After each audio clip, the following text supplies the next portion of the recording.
All right, all right, all right, all right, all right. Hey, you guys, you are here. You made it to our second week together in this remote learning process. Thank you for joining in. I hope you guys had a great first week online. I hope it was a smooth transition, not just in this class, but in all your classes. Um, like I said last week in the video, it's a huge transition for everybody. And we're kind of learning as we go. So I hope you guys did well. I hope you guys didn't stress out about it too much. And I hope you had some fun this past week. Um, for me, it was a new experience as well. And I have been impressed with the work that my classes have produced for me online. That includes you guys as well. You guys have done an excellent job with communicating with me, with getting things done, and just staying on top of everything. So I really do appreciate that. That is my celebration as of right now. So thank you guys for doing that. As always, if you have any questions or concerns about anything, you know how to reach me. That is my email right there, mmain@d51schools.org. This is Mythology 1, in case you didn't know. And we are in the 12th week of the semester, but technically we're in the second week of this remote learning process.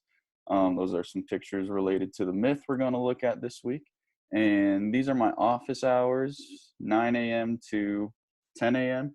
Obviously, I am willing to reach out at any point, though, so please don't feel inclined to only email me or reach out during that hour time frame. I'm always here for you guys, so just let me know if you need any help. The breakdown, we've gone over this before with remote learning, but we're operating on a weekly basis. I think the plan is working as the results I'm seeing are there. So we're going to keep doing what we've been doing the past week. Each week we'll have the slides uploaded with all the lessons and the assignments for the week. There will also be that video walkthrough. That's what you're listening to right now, where I'm breaking down each slide, the agenda, the learning targets, and the weekly assignments. Watch the video as you navigate through the slides on your own. It appears that the videos are getting some views, so that is obviously a good indication that you guys are tuning into these, so that's good. I appreciate that. We're going to have roughly 2 to 3 assignments per week, each due on Friday. I do allow extensions, but please just email me if you need any extra time or clarification on anything.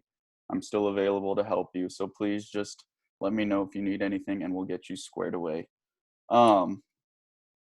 The agenda this week, we're going to continue with our myths relating to hubris, and we're going to review that narcissism concept. This is a recap of last week. I know we're not in class and we obviously had reading days on Mondays. I still value independent reading time, and I know you're probably reading in your English class or modern literature, comp, AP Lang, whatever the case may be. You can double dip your books for those classes, meaning that you can read the same thing in that class as you're reading in this one. But I do encourage you to read at least 15 minutes a day. I'm going to have a brief little independent reading summary due this week, just to kind of check in on what you guys are reading, because I do think it is so important to just get some daily reading in. Like I said, we're going to review these concepts of hubris and narcissism. I then have some brief notes on plot and like basically what story development is, as this information, albeit it's probably review. You probably learned about this stuff years ago, but it will be a good refresher for you as we go into the creative writing piece for this week. It's going to be related to this Daedalus and Icarus myth. Some of you may have heard of it. I've heard some of you guys talking about it before.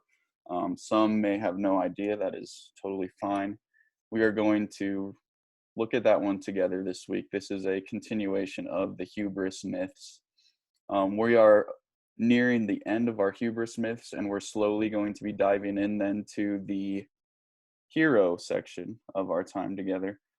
So I do like this myth, but I am looking forward to the hero unit, as that is probably my favorite unit that we have together. With this Daedalus and Icarus myth, there are 2 assignments. There's one writing response, which is more analytical, kind of addressing some themes presented in the text and how it relates to us today in 2020. And then this last one, the Daedalus and Icarus illusion, song, story, or poem, that is more of the creative piece where you can let your imagination run free a little bit. So there are going to be three things due this week. The first one will be that analytical Daedalus and Icarus writing response. This is found on Google Classroom. The Daedalus and Icarus illusion, song, story, or poem. That's the creative piece. It's also found on Classroom. And then lastly, the independent reading summary. It's real brief, just like 3 or 4 sentence summary of what you read this week. And that will also be found on Google Classroom. So those are the things that should be a pretty straightforward week. And if you are with me, shake your head yes. Alrighty. The learning targets for this week, they go as followed. At the end of this week, I'm hoping that you can read a novel or text suitable for your reading level. You can identify elements of a plot in any narrative. We're going to go over that here in just a second. You can read and analyze the myths of Daedalus and Icarus. Connect the myth of Daedalus and Icarus to an aspect of our world today, thinking about themes, lessons, scientific development, hubris, and or risk-taking. For that creative piece, I'm hoping that you can allude to the Daedalus and Icarus myth in your creative song, story, or poem. And I can demonstrate, obviously, my comprehension of the Daedalus and Icarus through a creative song, story, poem. So those are the learning targets for the week, pretty straightforward, and we are going to continue on. So just to kind of review on last week, we read the Arachne and Niobe myths, and we also talked about how this term narcissism kind of connects to this concept of hubris. We talked about hubris being defined as excessive pride or self-confidence or arrogance in somebody. Obviously, this was shown in the Arachne and Niobe myth, and we connected it to that Greek cycle of hubris where someone begins with their arete or excellent skill or kind of gift that they have that is superior than any other mortal or whoever it may be. This gift then kind of gets them big-headed into a point where they are overconfident or over-prideful, which leads to their hubris. Out of this hubris then is this irrational action or rash decision-making, their ati or ate, and then lastly from that rash decision-making, there is obviously a consequence known as divine retribution, where the gods, specifically Athena in this Arachne myth, right? She has a punishment suited for Arachne's hubris of being super duper overconfident in her weaving abilities. I modeled that Greek cycle with the Arachne myth, and looking at the Niobe myth quiz that you guys did, you seem to have a clear understanding about the Greek cycle of hubris, so that is excellent.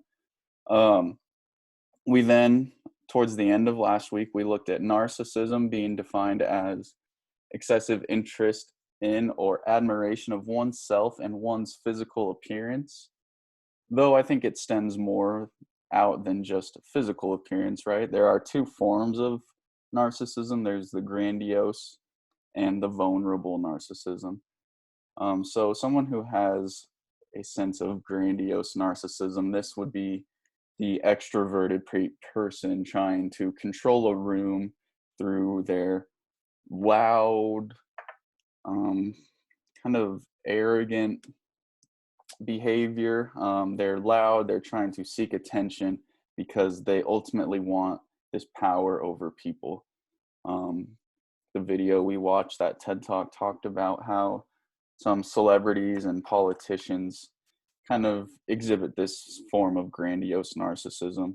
The one who I think of when I think of grandiose narcissism, I think of Kanye West. Makes good music sometimes, but yes, he is this very loud, rather obnoxious kind of person who kind of wants the camera on him all the time because he wants that attention, he wants that power. Um, the next one is the vulnerable narcissist, and this is the one who is a quiet person. Um, they believe they are entitled to everything, and they'll kind of just sit back and think that they are better than everybody. Um, so you can think of grandiose as an extrovert and a vulnerable as introvert. Though that's not saying if you're an extrovert or introvert, you are one of these.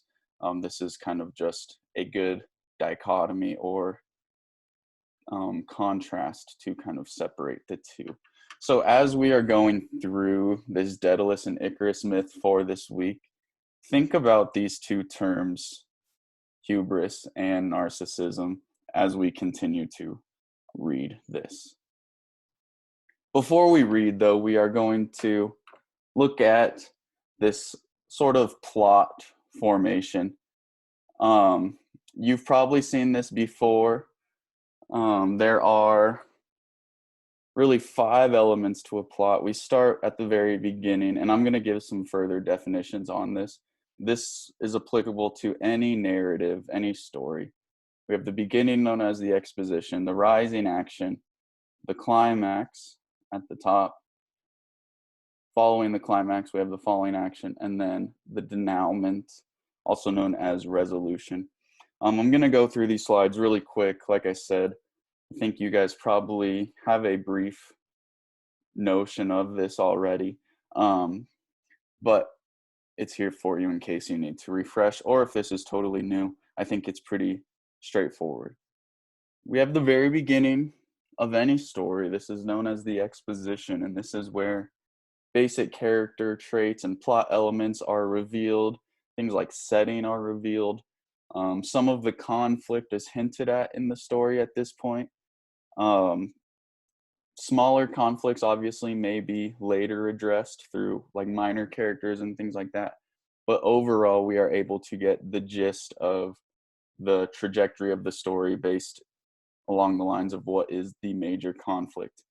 When I think of exposition, I think the best example to share is in all of the Star Wars saga movies where they have the rolling credits at the beginning. It basically gives you the rundown of everything that's going on, why characters are doing what they're doing, and it obviously then is addressing the conflict because characters are motivated by whatever the conflict is and how it relates to them, right? So that is my solid example of exposition. Any of those rolling credits at the beginning of any Star Wars film. Once the setting has been established, we're getting familiar with the characters and conflicts and whatnot. We then go into the rising action. Like I said, the characters have been established and events begin to get complicated for them. They try to then take actions against the conflict, though it's not going to be solved yet, right? Or else it would be a short story and there wouldn't really be any sense of struggle for these characters. So they still have to go through other things. But this is just the beginning, so to speak. Tensions are rising. Crisis is mentioned and encountered, but not to the full degree yet. The climax then is where those big turning points of the story are. This is where you're at the edge of your seat waiting to see what will happen next. This is where main characters are in danger or they could potentially fail at resolving a conflict. You can think about like major battles in Marvel movies and things like that. This would be the climactic piece in the story because we don't know what's going to happen to the character. They can be successful, they can perish. We don't know at this point. The falling action then is where events occur that help to fully resolve the conflict. When I say resolve the conflict, it doesn't mean that the conflict is going to be good for the main character, or the result, I should say. It could be good or bad depending on what happens in the climax, right?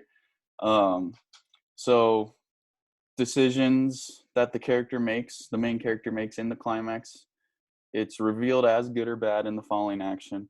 And they're kind of seeing the consequences of their actions prior to the following action. I hope that makes sense. I kind of addressed that one in a roundabout way. And then lastly, we have the resolution or the denouement. All loose ends are tied up here. Conflicts are concluded. Outcomes are revealed. And a happy or sad ending takes place. Now, that is dependent upon what happens really in the climax and the following action, right? We don't know what's going to happen at the climax. If something bad happens, the story might be a sad story. Vice versa, if something good happens in the climax, then it might be a happy ending. As we know, not all stories are they lived happily ever after type of things. That doesn't mean that the story just doesn't end, though. Every story has an ending, whether it be in a franchise or a singular film or book, whatever the case may be. So that is the brief Mr. Main explanation of plot analysis. So thinking about those elements of plot, we have the exposition, the rising action, the climax, the falling action, and the resolution or denouement. Think about those elements as we look at this Daedalus and Icarus myth linked here. I'm going to read it to you. It's a short one. I found a pretty accessible one, meaning that the language is clear and it's not terribly long. So I'll read it to you. You don't have to sit here and watch this video as I read it, but please, when you are done, complete the Daedalus and Icarus writing response. It's found on our Google Classroom page underneath the classwork tab, labeled in the section Hubris Myths. It looks something like, that's the myth. It looks something like this. After reading the myth of Daedalus and Icarus, complete the following analysis questions. Use evidence from the text when it is asked. 3 sentences per question. So the first question is asking about things we can learn from the myth today. Obviously, that is one of our big goals in this myth class. We try to connect everything in these myths to something relevant in our lives today, or in the case of humanity today. Question 2 then talks about hubris. We wouldn't be reading this if it wasn't a hubris myth, because that is what we are talking about right now, right? This notion of excessive pride.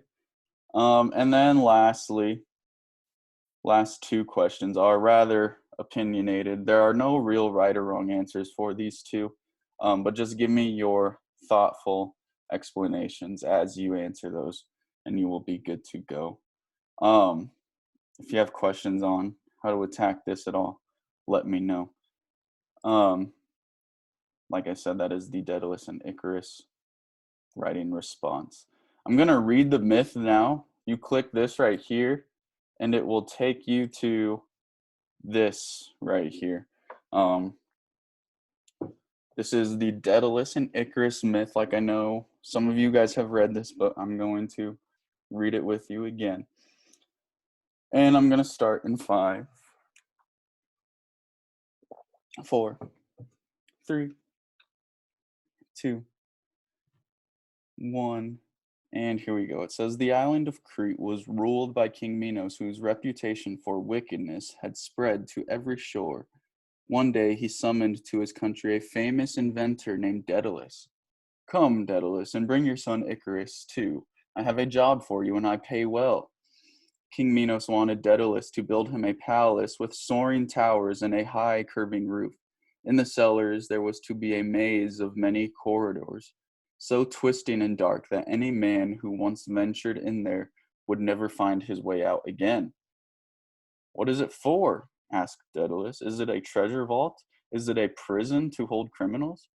But Minos only replied, build my labyrinth, another word for maze. Build my labyrinth as I told you. I pay you to build, not to ask questions. So Daedalus held his tongue and set to work. When the palace was finished, he looked at it with pride, for there was nowhere in the world so fine. But when he found out the purpose of the maze in the cellar, he shuddered with horror.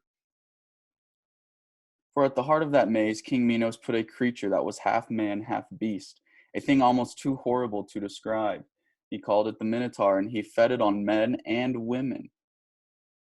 Then Daedalus wanted to leave Crete at once and forget both maze and Minotaur, so he went to King Minos to ask for his money.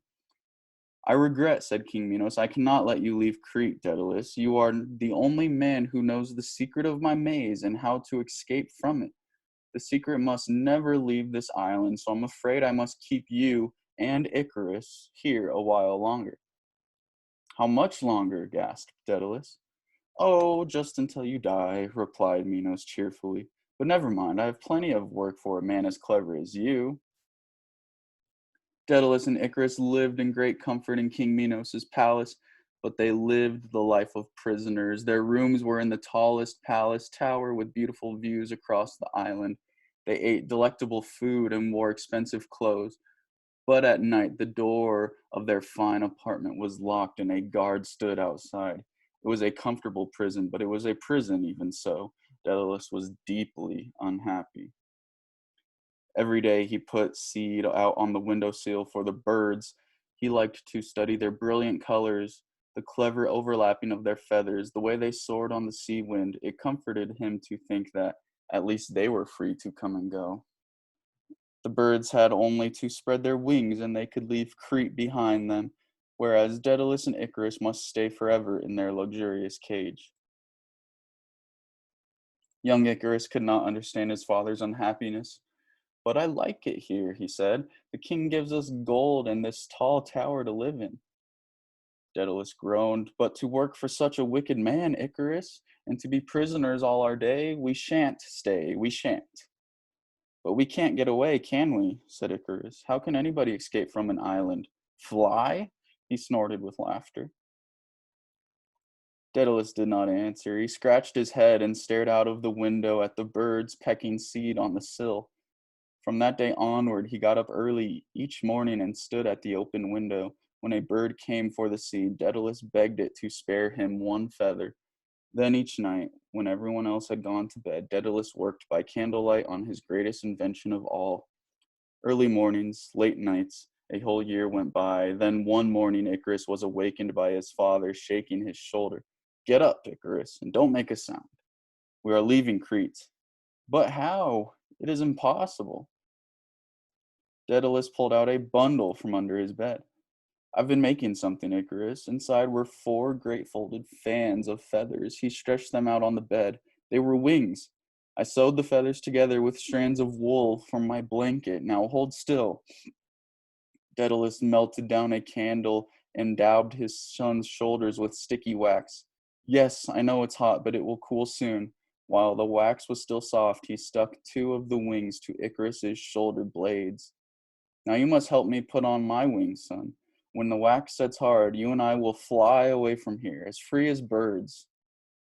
I'm scared, whispered Icarus as he stood on the narrow window ledge, his knees knocking and his huge wings drooping down behind. The lawns and courtyards of the palace lay far below. The royal guards looked as small as ants. This won't work. Courage, son, said Daedalus. Keep your arms out wide and fly close to me. Above all, are you listening, Icarus? Yes, father. Above all, don't fly too high. Don't fly too close to the sun. Don't fly too close to the sun, Icarus repeated, with his eyes tight shut. Then he gave a cry as his father nudged him off the windowsill. He plunged downward with a crack. The feathers behind him filled with wind, and Icarus found himself flying. Flying. I'm flying, he crowed. The guards looked up in astonishment and wagged their swords and pointed and shouted, Tell the king, Daedalus and Icarus are flying away. By dipping first one wing, then the other, Icarus found that he could turn to the left and the right. The wind tugged at his hair, his legs trailed out behind him. He saw the fields and streams as he had never seen them before. Then they were out over the sea. The seagulls pecked at him angrily, so Icarus flew higher where they could not reach him. He copied their shrill and taunted them. You can't catch me. Now remember, don't fly too high, called Daedalus, but his words were drowned by the screaming of the gulls. I'm the first boy ever to fly. I'm making history. I shall be famous, thought Icarus as he flew up and up, higher and higher. At last, Icarus was looking at the sun itself in the face. Think you're the highest in the sky, do you? He jeered. I can fly just as high as you, higher even. He did not notice the drops of sweat on his forehead. He was so determined to outfly the sun. Soon its vast heat beat on his face and on his back and on the great wings stuck on with wax. The wax softened, the wax trickled, the wax dripped. One feather came unstuck, then a plume of feathers fluttered slowly down. Icarus stopped flapping his wings. His father's words came back to him clearly now. Don't fly close to the sun. With a great sucking noise, the wax on his shoulders came unstuck. Icarus tried to catch hold of the wings, but they just folded up in his hands. He plunged down, his 2 fists full of feathers, down and down and down. The clouds did not stop his fall. The seagulls did not catch him in their beaks. His own father could only watch as Icarus hurtled headfirst into the glittering sea and sank deep down among the sharks and eels and squid. And all that was left of proud Icarus was a litter of waxy feathers floating on the sea. And all that was left of proud Icarus was a litter of waxy feathers floating on the sea. Dun dun dun dun dun. It's a quick, dry and dirty myth. I like that one. But do me a favor, please, just to show understanding of that. Complete this analytical Daedalus and Icarus writing response. I will take a momentary pause before I move on.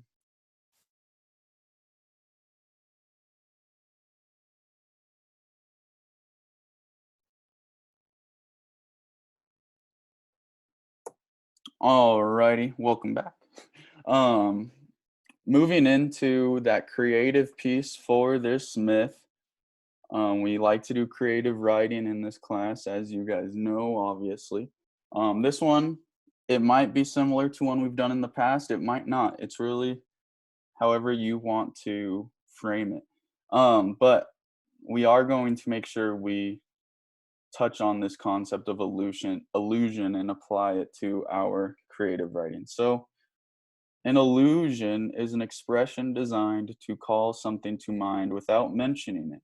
It's simply a reference to something in history, art, film, literature, or etc., meaning more. This is to say something like he was a real Shakespeare, or a real Romeo with the ladies, I should say. He was a Romeo with the ladies, alluding to Romeo, the Shakespeare play, Romeo and Juliet. We know maybe that he is fond of them, simply because of that allusion to Romeo and Juliet. I'm going to play this really brief video here. It's a bit childish, I am aware, but it's a brief, dry and dirty application of illusion.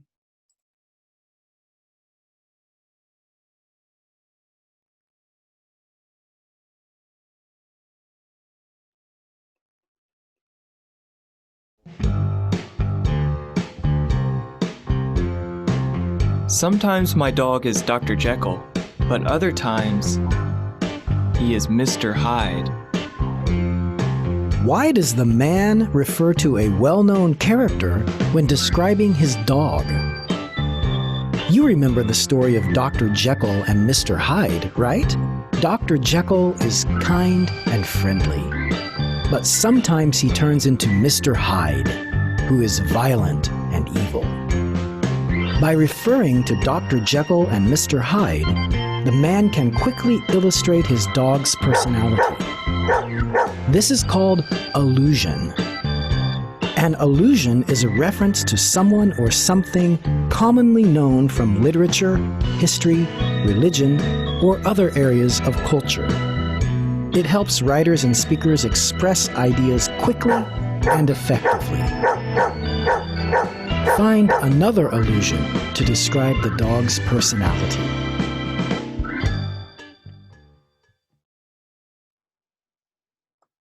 Alrighty, so Dr. Jekyll and Mr. Hyde, he's comparing his dog to Dr. Jekyll and Mr. Hyde because he is very hot and cold. One minute he's mean and vicious, and the next he's calm and loving. Um, if you haven't heard of that story, Dr. Jekyll and Mr. Hyde, that is basically what happens. There's this scientist who takes this potion, um, and it basically turns him into a monster in some points in time and then back to his normal self. It's a great book, one of my favorites. It's also a TV show, I think, or a movie, one of the two, but that is the illusion there. So if you need more help with illusion, reach out to me in email. I'll give you some more examples, but there are a ton of Daedalus and Icarus illusions in pop culture today. If you click that link here, it provides you this website. If it will load. Yeah, so if you scroll down to all these different examples, there are like folders with Daedalus and Icarus illusions in web comics, video games, theaters, tabletop games, radio, you name it. Let's just click the film one. If you see this, it talks about just a list of different movies and the illusions in their movies.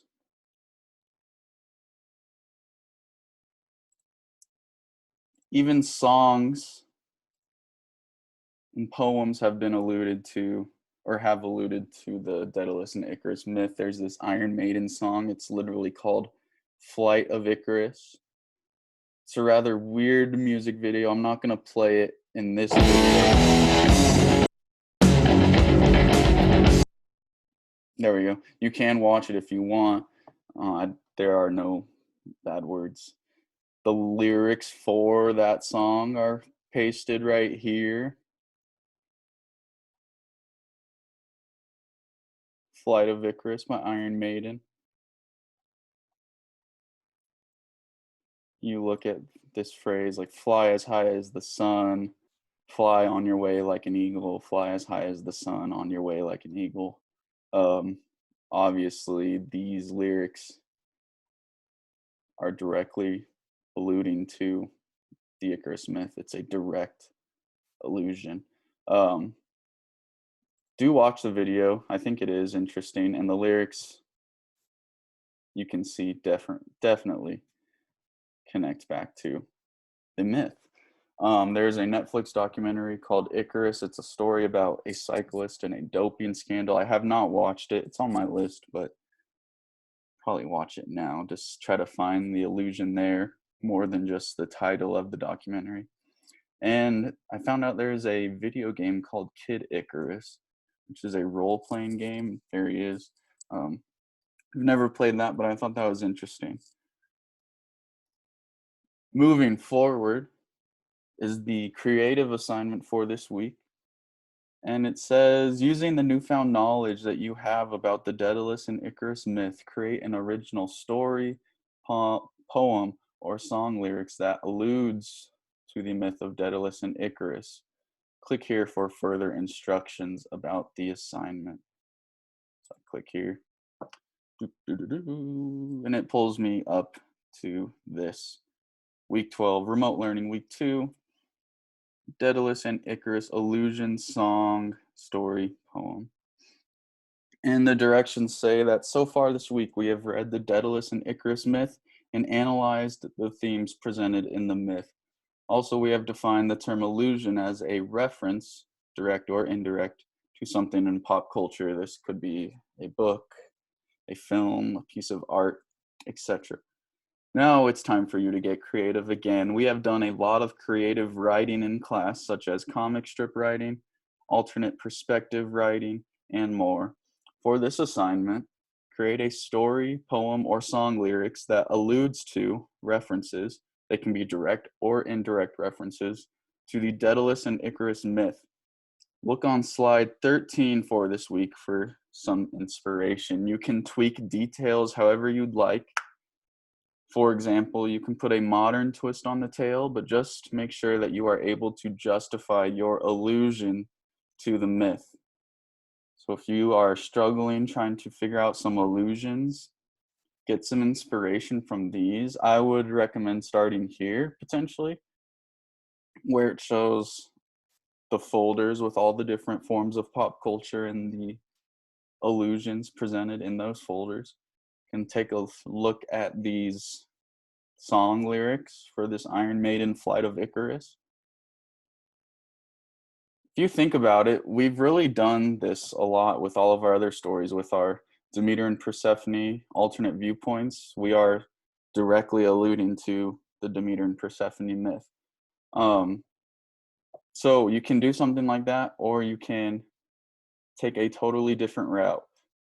Nonetheless, this assignment is twofold, meaning that there are two parts. The first part is the creative illusion, where you create an original story, song lyrics, or poem that reflects the Daedalus and Icarus myth. Be creative and don't be afraid to take risks. Follow this guideline below.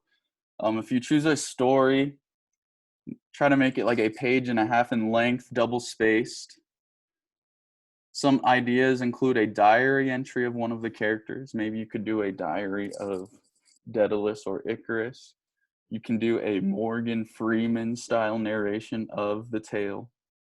Morgan Freeman has these very like eloquent narrations, so you could do something like that. You can tell the story through a character point of view, like King Minos, Daedalus, or Icarus, similar to that Demeter and Persephone myth that we did. And you can create a comic strip style story where you use Google Slides as your comic squares. Use at least 10 slides or squares. If you don't like any of these, you can do a poem. Just make sure your poem alludes to the myth as well, and it should be about 16 to 20 lines. And the same principle for these song lyrics. You can do a song lyric where the song is 16 to 20 lines. Just choose one creative outlet, song, lyric, story, or poem, and let your imagination run.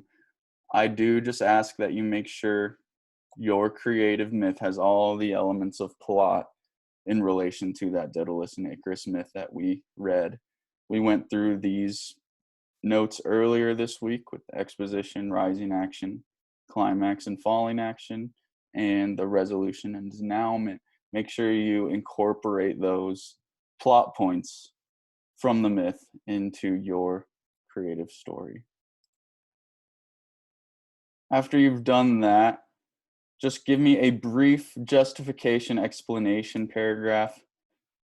I don't need 6 sentences. Let's do like 3 to 5 sentences where you complete the following. Explain how your creative work, your song, your story, or your poem alludes to the Daedalus and Icarus myth. So how does it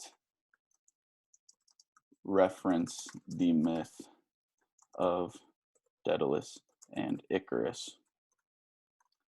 Again, really, it's just this sort of touching on the myth. You can do it in any one of these ways up here. Specifically address moments from both the myth and your creative work to generate your thoughtful explanation.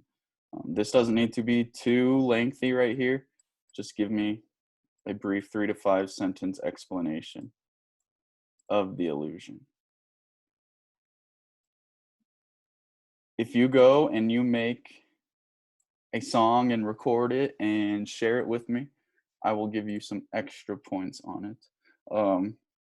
So do have fun with it. You guys don't stress out about this.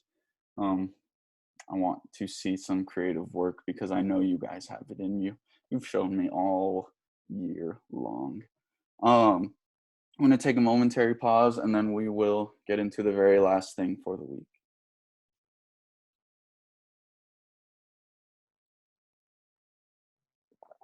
Alrighty.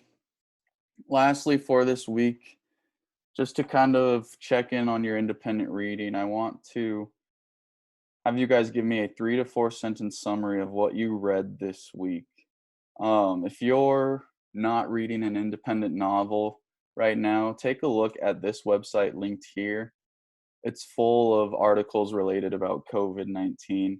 Um, I know you've probably heard so much about it, but it's really important, I think, to become more aware of the situation around us. Um, so if you don't have a fiction piece or anything like that, you can take a look here. A lot of these are like scientific driven articles about the pandemic. Um, yeah, so take a look at those if you want to. I encourage you to just make yourself more aware of the situation around us, regardless if you read these articles or not. Um, Submit your summary to this remote learning week 2 independent reading summary tab, and that will be solid. That is the week this week, you guys. Thank you for tuning in. I appreciate you guys so much. Um, every day I'm missing you guys more and more. So I hope you guys are staying safe, staying healthy. Still do those things that you enjoy to do. Spend time with family and loved ones. Be the best you can be. And as always, go forth and conquer. I will see you next week.